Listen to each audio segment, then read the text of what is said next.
మూసీలో పూడిక పేరుకుపోతుంది. ప్రజాప్రతినిధులతో పాటు ఉన్నత అధికారుల నిర్లక్ష్యమే ఇందుకు కారణమన్న విమర్శలున్నాయి.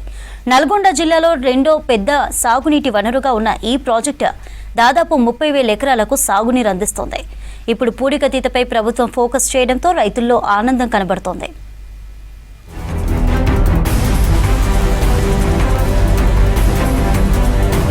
మూసీ ప్రాజెక్ట్ ఒకప్పుడు ఇది త్రాగునీటి జీవన నది.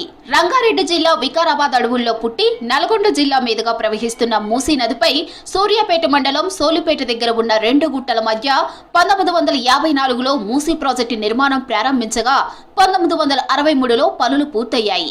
ఈ రిజర్వాయర్ నిర్మాణంతో సోలిపేటతో పాటు కేతేపల్లి మండలంలోని బొప్పారం గ్రామాలు మునిగాయి. వాడపల్లిలోని త్రిసంగ సంగమంగా చెప్పుకునే 3 నదుల కలయికలో ఒకటిగా ఈ మూసీ నది కలుస్తుంది.